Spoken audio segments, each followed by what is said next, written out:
ఈ బడ్జెట్ మొత్తం చూసిన తర్వాత చదివిన తర్వాత చిన్నప్పటి ఒక కథ గుర్తొచ్చింది అధ్యక్ష. చిన్నప్పుడు చదువుకున్నది. ఇది బహుశా మీ అందరికి తెలుసు. పులి బాటసారి అనే పంచతంత్ర కథ యాదకొచ్చింది అధ్యక్ష. ఇది రిలవెన్స్ ఉంది కనుక ఇప్పుడు ఒకసారి చెప్పేటువంటి ప్రయత్నం చేస్తా ఉన్నా అధ్యక్ష. ఒక అడవిలో ఒక ముసలి పులి ఉండేది అధ్యక్ష. ముసలితనం వల్ల దానికి వేటాడే సత్తువ లేకుండా పోయింది. దానికోసం అదొక ఉపాయం ఆలోచించి ఏంటంటే అది ఒక బురద గుంటలో కూర్చొని చేతిలో ఒక బంగారు కడియం పట్టుకొని దారిన పోయే బాటసారులను పిలుస్తూ ఉన్నది. ఓ బాటసారులారా, నన్ను రక్షించండి, నన్ను ఈ బురద గుంటలో నుంచి బయటకు తీసుకురండి అని చెప్పి కనబడ్డ వాళ్ళందరినీ అడుగుతా ఉంది అధ్యక్ష. మీరు నన్ను బురద గుంటలో నుంచి బయటకు తెస్తే ఈ బంగారు కడియం మీకు బహుమానంగా ఇస్తా అని వచ్చిపోయేటోళ్ళందరికీ ఆశ చూపించింది అధ్యక్ష. ఒక రోజు ఒక అమాయక బాటసారి అటు నుంచి వెళ్తూ ఆ పులి మాటలు విన్నాడు అధ్యక్ష. ఇది ముసలి పులి కదా, దీనికి ఒంట్లో బలమైతే లేదు, ఇది నన్ను ఏమీ చెయ్యదనుకోని పాపం బేఫికర్ గా ఈ పులిని కాపాడదాం, ఆ బంగారు కడియాన్ని తీసుకుందామని చెప్పి దగ్గరికి పోయింది అధ్యక్ష. లోపలికి దిగిండి అధ్యక్ష. పులిని బయటకు దిద్దామని పోతే పాపం అమాయక బాటసారి ఆ పులికి ఆహారం అయిపోయింది అధ్యక్ష. ఈ కథలో ముసలి పులి ఎవరో ఇప్పటికే బహుశా మీ అందరికీ అర్థమైంటది అధ్యక్ష. ఆ ముసలి పులి ఎవరో కాదు, ఘనత వహించిన ఈ కాంగ్రెస్ పార్టీ. అది ఆశ చూపిన ఆ బంగారు కడియం మరో పేరే మీ 6 గ్యారెంటీలు అధ్యక్ష. అధ్యక్ష అరే ఆగుపోయి కంక్లూడ్ చేస్తే ఆగు, కొద్దిగా ఆగు. అరే ఎందుకు పోయి అంత అరే అధ్యక్ష, మొన్న గవర్నర్ గారి ప్రసంగంలో మహిళలకు 9,200 కోట్ల రూపాయలు ఆదా అయిందని చెప్పారు అధ్యక్ష. మరి 9,200 కోట్లు రాష్ట్ర ప్రభుత్వం ఆర్టీసీకి చెల్లించిందా, చెల్లించలేదా? ఒకవేళ బకాయి ఉంటే ప్రభుత్వం ఎంత బకాయి ఉందో మంత్రి గారు చెప్పాలి. Question number 1. క్వశ్చన్ నెంబర్ 2 అధ్యక్ష, ఆర్టీసీ లాభాల్లో ఉందా, నష్టాల్లో ఉందా?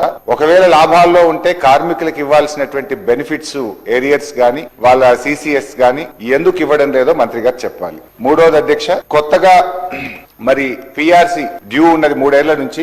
కొత్త పిఆర్సీ ఆర్టీసీ ఉద్యోగులకు ఎప్పటి నుంచి ఇస్తారో కూడా మంత్రి గారు చెప్పాలి. 4వది అధ్యక్ష, కాంగ్రెస్ పార్టీ తన మేనిఫెస్టోలో ఆర్టీసీ యూనియన్ ను పునరుద్ధరిస్తామని చెప్పి మీరు హామీ ఇచ్చారు. ఎప్పట్లోగా యూనియన్ ను పునరుద్ధరిస్తారో మంత్రి గారు సూటిగా సమాధానం చెప్పాలి. 5th క్వశ్చన్ అధ్యక్ష, గత బీఆర్ఎస్ ప్రభుత్వం ఆర్టీసీ ఉద్యోగులను ప్రభుత్వ ఉద్యోగులుగా గుర్తిస్తూ మేము ఆనాడు గెజిట్ కూడా నోటిఫికేషన్ చేయడం జరిగింది. మరి వాళ్ళను డేట్ ఆఫ్ అపాయింట్మెంట్ ఎప్పటి నుంచి వారిని ప్రభుత్వ ఉద్యోగులుగా గుర్తిస్తారో కూడా మంత్రి గారు సూటిగా చెప్పాలి. లాస్ట్ క్వశ్చన్ అధ్యక్ష, మరి చాలా నియోజకవర్గాల్లో చాలా డిపోల్లో, ఈవెన్ నా సిద్దిపేట డిపోలో కూడా బస్సుల సంఖ్య తక్కువగా ఉంది. కొత్తగా ప్రజలు బస్సులు వేయాలని అడిగితే డిపో మేనేజర్ తో మాట్లాడితే బస్సులు లేవు, బస్సుల సరిపడా మాకు అవకాశం లేదు అని చెప్పి డిపో మేనేజర్లు చెప్తా ఉన్నారు. ట్రాఫిక్ అనుగుణంగా కొత్త బస్సులు ఇచ్చే ఆలోచన ఏమైనా ఉందా?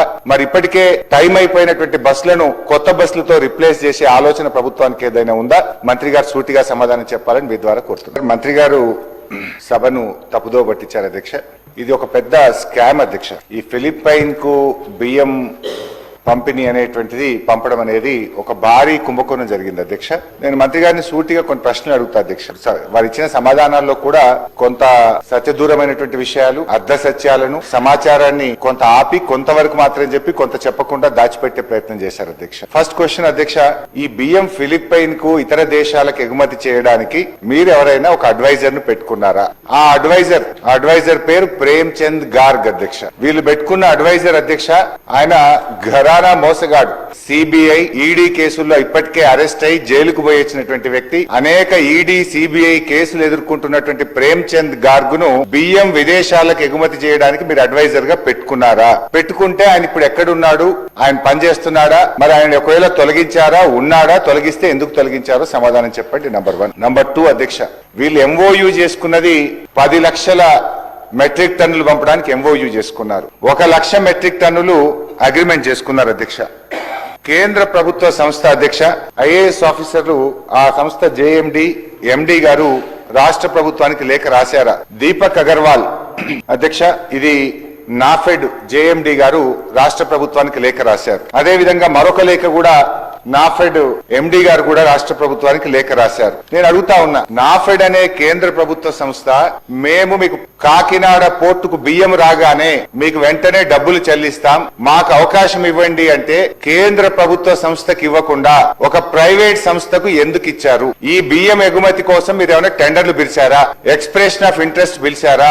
లేదు, నామినేటెడ్ బేసిస్ లో ప్రభుత్వ రంగ సంస్థ అడుగుతుండగా కూడా ప్రభుత్వ రంగ సంస్థకు అవకాశం ఇవ్వకుండా ఆ ప్రైవేట్ సంస్థకు ఎందుకు ఇవ్వవలసి వచ్చిందో మంత్రి గారు సమాధానం చెప్పాలి అధ్యక్ష. మూడోది అధ్యక్ష, ఇప్పుడు 22,500 ఎగుమతి చేశామన్నారు. మరొక 7,500 మెట్రిక్ టన్నులు ఒక సంవత్సరం నుంచి కాకినాడ పోర్ట్ లో పడి ఉన్నాయి. మరి ఆ కాకినాడ పోర్ట్ లో ఏడాది నుంచి బియ్యం ఉంటాయి అధ్యక్ష, ముక్కిపోతాయి, పురుగులు పట్టిపోయినాయి. ఆ 7,500 మెట్రిక్ టన్నులు కాకినాడ పోర్ట్ లో ఉంటే అక్కడ మనం ఇప్పుడు ఆ గోడౌన్ ఛార్జెస్ ఎవరు కట్టాలి? రాష్ట్ర ప్రభుత్వం కట్టాలి. వీళ్ళ అగ్రిమెంట్ కూడా తప్పు ఉన్నది. ఇవాళ వీళ్ళే షిప్పులో ఎక్కించి అక్కడ చేరుకునేదాకా వీళ్ళే బాధ్యత తీసుకున్నారు. ఇప్పుడు 7,500 మెట్రిక్ టన్నులు కాకినాడ పోర్ట్ లో ఉన్నది వాస్తవమా కాదా? ఒక సంవత్సరం నుంచి 7,500 మెట్రిక్ టన్నులు కాకినాడ పోర్ట్ లో ఉంటే మరి దానికి ఎంత మనకు గోడౌన్ ఛార్జెస్ పడ్డాయి, హ్యాండ్లింగ్ ఛార్జెస్ పడ్డాయి, మరి అది కూడా కలిపితే నష్టం వచ్చినట్టే కదా. మంత్రి గారు క్లెవర్ గా ఏం చేసిందంటే ₹1,00,00,000 లాభం వచ్చిందని చెప్పే ప్రయత్నం చేసిండ్రు. మరి 7,500 మెట్రిక్ టన్నుల బియ్యం ఏమైపోయినాయి? అవి ముక్కిపోయినాయా, పురుగులు పట్టిపోయినాయా, అవి వాటి పరిస్థితి ఏంది, దానికి ఎంత హ్యాండ్లింగ్ ఛార్జెస్, గోడౌన్ ఛార్జెస్ మీద పడ్డాయి? మంత్రి గారు అధ్యక్ష హెలికాప్టర్ లో పోయింది అధ్యక్ష కాకినాడ. ఇదేదో పెద్ద పని చేస్తున్నాం, వేల కోట్ల రూపాయలు సివిల్ సప్లైస్ కార్పొరేషన్ కు ఆదాయం వస్తుంది, గత ప్రభుత్వానికి తెలివే లేదు, మేము చాలా గొప్ప ఘనకార్యం చేస్తున్నాం అని చెప్పి చాలా పెద్ద పెద్ద మాటలు చెప్పారు అధ్యక్ష మంత్రి గారు. వాస్తవంగా జరిగింది, దీని వెనుక పెద్ద స్కామ్ జరిగింది, రాష్ట్ర ప్రభుత్వానికి నష్టం జరిగింది. ఒకవేళ మంత్రి గారు మీకు నిజాయితీ ఉంటే నేను స్పీకర్ గారి ద్వారా ఈ ప్రభుత్వాన్ని డిమాండ్ చేస్తా ఉన్నా, ఒక హౌస్ కమిటీ వేయండి, దీంట్లో జరిగిన అవినీతిని రుజువు చేయడానికి నేను సిద్ధంగా ఉన్నా. మీరు ఒక హౌస్ కమిటీ చేయండి. నిజంగా మీరు పారదర్శకంగా ఉంటాం, మాది ప్రజాపాలన మాటల్లో చెప్పుడు కాదు. నేను అడిగిన ప్రశ్నకు సూటిగా సమాధానం చెప్పండి. నిజాలు బయటకు రావడానికి పోదాం కాకినాడ పోర్టుకు. మీరు ఆ రోజు జెండా ఊపడానికి హెలికాప్టర్ వేసుకొని కాకినాడ పోయింది కదా, మరి ఆ 7,500 మెట్రిక్ టన్నులు కాకినాడ పోర్ట్ లో సంవత్సరం నుంచి అక్కడ ఎందుకు పడి ఉన్నాయి, వాటి పరిస్థితి ఏంది మంత్రి గారు చెప్తారా? దాంట్లో వచ్చిన నష్టం ఎంత? సూటిగా సమాధానం చెప్పండి. ఎందుకు మీరు తిమిరి బిమ్మం చేస్తారు? ఒక ఘరానా మోసగాడిని ఈడీ సిబిఐ కేసులో ఉన్నవాడిని రాష్ట్ర ప్రభుత్వం కనీసం చూసుకోకుండా అడ్వైజర్ గా ఎట్లా పెట్టింది అధ్యక్ష? కేంద్ర ప్రభుత్వ సంస్థ మేము అడ్వాన్స్ గా డబ్బులు ఇస్తాం అని చెప్తే కేంద్ర ప్రభుత్వ సంస్థ అడిగితే వారికి అవకాశం ఇవ్వకుండా, నాఫెడ్ కి అవకాశం ఇవ్వకుండా ఒక ప్రైవేట్ కంపెనీకి మీరు నామినేషన్ బేసిస్ లో ఎట్లా ఇస్తారు? How the rules will permit? వీటన్నిటి మీద అన్ని విషయాలు బయటకు రావాలంటే ఒక హౌస్ కమిటీ వేయాలని మీ ద్వారా ప్రభుత్వాన్ని డిమాండ్ చేస్తున్నారు. అంటే పెట్టుకున్నామని చెప్పండి, పెట్టుకోకపోతే పెట్టుకోలేదని చెప్పండి. 7,500 మెట్రిక్ టన్నులు ఒక ఏడాది కాలం నుంచి కాకినాడ పోర్ట్ లో పడున్నమాట వాస్తవమా? ఆ బియ్యం పరిస్థితి ఏంది? దాని వల్ల లాభం వచ్చిందా, నష్టం వచ్చిందా? Number 3, let me complete half minute. Sir last question, యాసంగికి బోనస్ మా పల్లా రాజేశ్వర రెడ్డి గారు అడిగారు. గత యాసంగికి సంబంధించిన సన్న వడ్లకు ఇచ్చే బోనస్ 1,100 కోట్ల రూపాయలు ఎప్పట్లోగా చెల్లిస్తారు? నంబర్ 3. నంబర్ 4, మీరు ఇచ్చిన ఆదిత్య బిర్లా గ్రూప్ కు టెండర్ బిల్స్ ఇచ్చారా, నామినేషన్ బేస్ మీద ఇచ్చారా చెప్పండి. నంబర్ 4. లాస్ట్ సార్, మేమెవరికి రికమెండ్ చేయలేదు. ఒకవేళ మీరు ఇంత నిజాయితీగా ఉంటే హౌస్ కమిటీ అని వేయండి, ఫైల్స్ అన్ని స్పీకర్ గారి దగ్గర పెట్టండి, మేము వస్తాం అధ్యక్ష. మీ దగ్గరనే దాంట్లో జరిగిన అవినీతి ఏందో, అవకతవకలేందో అన్ని మేము మీకు ఆధారాలు ఇస్తాం, రుజువు చేస్తాం అధ్యక్ష. గౌరవ మంత్రి స్పీకర్ సార్ చెప్పండి, మళ్ళీ రిపీట్ చేస్తున్నా. Speaker sir, I have replied to him. మీరు చెప్పినట్టుగా మీ సూచన పాటిస్తాం అధ్యక్ష. స్ట్రైట్ క్వశ్చన్లే అడుగుతా అధ్యక్ష మంత్రి గారు. అధ్యక్ష, మొన్న గవర్నర్ గారి ప్రసంగంలో మహిళలకు 9,200 కోట్ల రూపాయలు ఆదా అయిందని చెప్పారు అధ్యక్ష. మరి 9,200 కోట్లు రాష్ట్ర ప్రభుత్వం ఆర్టీసీకి చెల్లించిందా, చెల్లించలేదా? ఒకవేళ బకాయి ఉంటే ప్రభుత్వం ఎంత బకాయి ఉందో మంత్రి గారు చెప్పాలి. Question number 1. క్వశ్చన్ నంబర్ 2 అధ్యక్ష, ఆర్టీసీ లాభాల్లో ఉందా, నష్టాల్లో ఉందా? ఒకవేళ లాభాల్లో ఉంటే కార్మికులకు ఇవ్వాల్సినటువంటి బెనిఫిట్స్, ఏరియర్స్ గాని వాళ్ళ సిసిఎస్ గాని ఎందుకు ఇవ్వడం లేదో మంత్రి గారు చెప్పారు. మూడోది అధ్యక్ష, కొత్తగా మరి పిఆర్సీ డ్యూ ఉన్నది 3 ఏళ్ల నుంచి. కొత్త పిఆర్సీ ఆర్టీసీ ఉద్యోగులకు ఎప్పటి నుంచి ఇస్తారో కూడా మంత్రి గారు చెప్పాలి. 4వది అధ్యక్ష, కాంగ్రెస్ పార్టీ తన మేనిఫెస్టోలో ఆర్టీసీ యూనియన్ ను పునరుద్ధరిస్తామని చెప్పి మీరు హామీ ఇచ్చారు. ఎప్పట్లోగా యూనియన్ ను పునరుద్ధరిస్తారో మంత్రి గారు సూటిగా సమాధానం చెప్పాలి. 5th క్వశ్చన్ అధ్యక్ష, గత బీఆర్ఎస్ ప్రభుత్వం ఆర్టీసీ ఉద్యోగులను ప్రభుత్వ ఉద్యోగులుగా గుర్తిస్తూ మేము ఆనాడు గెజిట్ కూడా నోటిఫికేషన్ చేయడం జరిగింది. మరి వాళ్ళను డేట్ ఆఫ్ అపాయింట్మెంట్ ఎప్పటి నుంచి వారిని ప్రభుత్వ ఉద్యోగులుగా గుర్తిస్తారో కూడా మంత్రి గారు సూటిగా చెప్పాలి. లాస్ట్ క్వశ్చన్ అధ్యక్ష, మరి చాలా నియోజకవర్గాల్లో, చాలా డిపోల్లో, ఈవెన్ నా సిద్దిపేట డిపోలో కూడా బస్సుల సంఖ్య తక్కువగా ఉంది. కొత్తగా ప్రజలు బస్సులు వేయాలని అడిగితే డిపో మేనేజర్ తో మాట్లాడితే బస్సులు లేవు, బస్సుల సరిపడా మాకు అవకాశం లేదు అని చెప్పి డిపో మేనేజర్లు చెప్తా ఉన్నారు. ట్రాఫిక్ అనుగుణంగా కొత్త బస్సులు ఇచ్చే ఆలోచన ఏమైనా ఉందా? మరి ఇప్పటికే టైం అయిపోయినటువంటి బస్సులను కొత్త బస్సులతో రిప్లేస్ చేసే ఆలోచన ప్రభుత్వానికి ఏదైనా ఉందా? మంత్రి గారు సూటిగా సమాధానం చెప్పాలని మీ ద్వారా కోరుతున్నాను.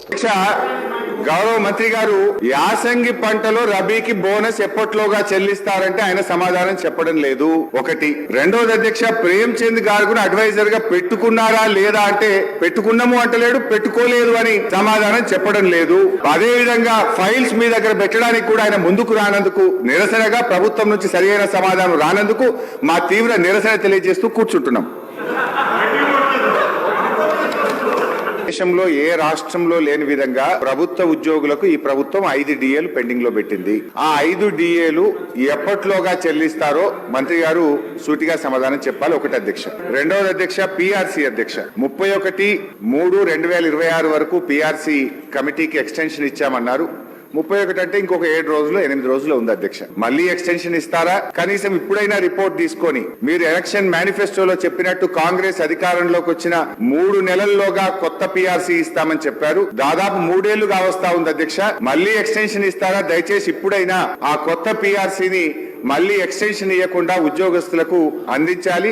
అది ఎప్పటిలోకి ఇస్తారో మంత్రి గారు స్పష్టంగా చెప్పాలని అడుగుతున్నాం. నంబర్ 2 అధ్యక్ష. నంబర్ 3 అధ్యక్ష, రిటైర్డ్ ఉద్యోగుల వెతలు అంతా ఇంత కాదు అధ్యక్ష. 30-35 ఏళ్లు ప్రభుత్వం కోసం పనిచేసిన రిటైర్డ్ ఉద్యోగులు జీవిత చివరాంకంలో వైద్యం అందక పిల్లల పెళ్లిళ్లు చేయలేక చాలా ఇబ్బంది పడతా ఉన్నారు అధ్యక్ష. దయచేసి ఆ రిటైర్డ్ ఉద్యోగులు ఎంతమంది రిటైర్ అయ్యారు, వాళ్ళకి చెల్లించాల్సింది ఎంత, ఇప్పటి వరకు ప్రభుత్వం ఎంత చెల్లించింది, ఎప్పటిలోగా వారికి రావాల్సిన బకాయిలు పూర్తిగా చెల్లిస్తారో మరి దయచేసి మంత్రి గారు సూటిగా సమాధానం చెప్పాలి. వాళ్ళందరూ సెక్రటరియట్ చుట్టూ, మంత్రులు, శాసనసభ్యుల చుట్టూ పాపం రోజు తిరుగుతా ఉన్నారు అధ్యక్ష. రిటైర్ అయిన తర్వాత ప్రశాంతంగా జీవితాన్ని గడపాల్సినటువంటి రిటైర్డ్ ఉద్యోగులు ఇలా రోడ్ల మీద కూర్చొని ధర్నాలు చేయాల్సినటువంటి పరిస్థితి ఏర్పడతా ఉంది అధ్యక్ష. సో దయచేసి నేను ప్రభుత్వాన్ని కోరేది ఒకటే అధ్యక్ష, మీరు రిటైర్డ్ ఉద్యోగులకు డబ్బులు ఇవ్వడానికి నిధులు లేకనా లేక మనసు లేకనా నాకైతే అర్థమైతలేదు అధ్యక్ష. ఫ్యూచర్ సిటీకి 1,00,000 కోట్లు ఉన్నాయంటారు, మూసీకి 1,00,000 కోట్లు ఉన్నాయంటారు, అందాల పోటీలకు డబ్బులు ఉన్నాయంటారు, ఫుట్బాల్ షోకులకు డబ్బులు ఉన్నాయంటారు. వాటన్నిటికీ డబ్బులు 3వ క్యాంప్ ఆఫీస్ మీరు కట్టుకుంటారు. ముఖ్యమంత్రి గారు 100 కోట్లతో క్యాంప్ ఆఫీస్ కట్టారు. సరే మీరు కట్టుకోండి, మాకు అభ్యంతరం లేదు. కానీ ఎందుకు ఈ ఉద్యోగుల PRC DAలు పెండింగ్ లో పెడతా ఉన్నారు? ఎందుకు రిటైర్డ్ ఉద్యోగుల ఉసురు పోసుకుంటున్నారు? ఎప్పట్లోగా రిటైర్డ్ ఉద్యోగుల బకాయిలు పూర్తిగా చెల్లిస్తారు? ఇప్పటి వరకు ఎంత చెల్లించారు? ఎప్పట్లోగా పూర్తి చేస్తారో మంత్రి గారు సూటిగా సమాధానం చెప్పాలి. అదే విధంగా ఈ 5 DAలు ఎప్పట్లోగా ఇస్తారు? PRC మళ్ళీ ఎక్స్టెన్షన్ ఇస్తారా? దయచేసి ఇప్పుడైనా రిపోర్ట్ తీసుకొని ఉద్యోగస్తులకు PRC ఇస్తారు. ఆనాడు కేసీఆర్ గారు IR ఇచ్చారు. మరి మీరు ఏమన్నా IR ను పెంచైనా సరే ఉద్యోగస్తులకు ఏమైనా మరి వారికి రిలీఫ్ ఇస్తారా అని చెప్పి మీ ద్వారా ముఖ్యమంత్రి, ఉప ముఖ్యమంత్రి గారిని కోరుతా ఉన్నా అధ్యక్ష. గౌరవనీయులు బట్టి గారు మేము అడిగిన ఏ ప్రశ్నకు కూడా సూటిగా సమాధానం చెప్పలేదు అధ్యక్ష. ఇప్పుడు మానవీయ కోణము అనేటువంటిది బట్టి గారి మాటల్లో కనబడుతుంది తప్ప చేతల్లో ఎక్కడ కనబడతలేదు అధ్యక్ష. అధ్యక్ష మేము ఈరోజు సూటిగా 5 DAలు ఎప్పట్లోకి ఇస్తారు, PRC ఎప్పట్లోకి అమలు చేస్తారు, CPS ను ఎప్పట్లోకి అమలు చేస్తారని సూటిగా అడిగాం అధ్యక్ష. వారు ఎంతసేపు గత ప్రభుత్వం మీ గవర్నమెంట్ వచ్చి 2.5 ఏళ్ల తర్వాత కూడా ఇంకా గత ప్రభుత్వం మీదనే పడి ఏడుస్తారు అధ్యక్ష. అధ్యక్ష మా ప్రభుత్వ హయాంలో 88,000 మంది ఉద్యోగులు రిటైర్ అయ్యారు. ఇయర్లీ కూడా లెక్క చెప్పమంటే చెప్తా. BRS 9 ఏళ్ల కాలంలో 88,000 మంది ఉద్యోగులు రిటైర్ అయితే వారందరికీ పెన్షన్ బెనిఫిట్లు మేము ఇచ్చాము. మీరు ఎప్పట్లోకి ఇస్తారో చెప్పండి. సో ఈ ప్రభుత్వం పెన్షన్ బెనిఫిట్లు రిటైర్డ్ ఉద్యోగులకు ఇవ్వడం పట్ల, PRC DA విషయంలో, CPS విషయంలో ఉద్యోగుల పట్ల మోసపూరిత వైఖరికి నిరసనగా BRS పార్టీ తరఫున తీవ్రమైన నిరసన తెలియజేస్తూ వాకౌట్ చేస్తున్నాం అధ్యక్ష. నాకు సందేహం వస్తుంది అధ్యక్ష. అక్కడ చూస్తే ఇందిరమ్మ ఆత్మీయ భరోసా, ఇక్కడ చూస్తే రాజీవ్ యువ వికాసం, పేర్లు ఘనంగా ఉన్నాయి. పాపం పెద్దలు ఇందిరమ్మ గారు, కీర్తిశేషులు రాజీవ్ గాంధీ గారి పేరు పెట్టింది అధ్యక్ష.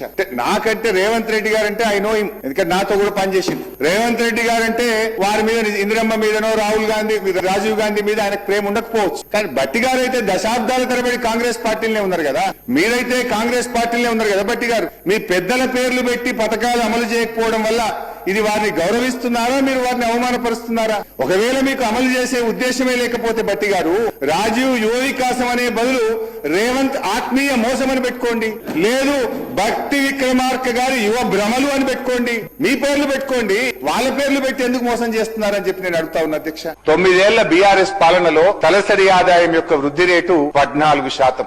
2024-25 కాంగ్రెస్ పాలనలో తలసరి ఆదాయం వృద్ధి రేటు 10.6%. 2025-26 కాంగ్రెస్ రెండవ సంవత్సరం పాలనలో తలసరి ఆదాయం వృద్ధి రేటు 10.2%. మరి కాంగ్రెస్ పాలనలో తలసరి ఆదాయ వృద్ధి రేటు పడిపోయిందా పెరిగిందా? నాటి బీఆర్ఎస్ పాలనలో 14% ఉంటే మొదటి సంవత్సరం 10.6, కాంగ్రెస్ పాలనలోని రెండవ సంవత్సరం 10.2% పడిపోయింది అధ్యక్ష. ఒకవైపేమో year on year growth rate పడిపోతూ ఉంటే మా ముఖ్యమంత్రి గారైతే రైజింగ్ అంటాడు. చూడండి అధ్యక్ష, బడ్జెట్ బుక్ మీద కొట్టిన తెలంగాణ రైజింగ్, పుస్తకాల మీద రైజింగ్ అధ్యక్ష. ప్రజల జీవితాల్లో బతుకు తెరువుల్లో తలసరి ఆదాయంలో రైజింగ్ లేదు అధ్యక్ష. Is it trailing or falling? బట్టిగారే చెప్పాలి అధ్యక్ష.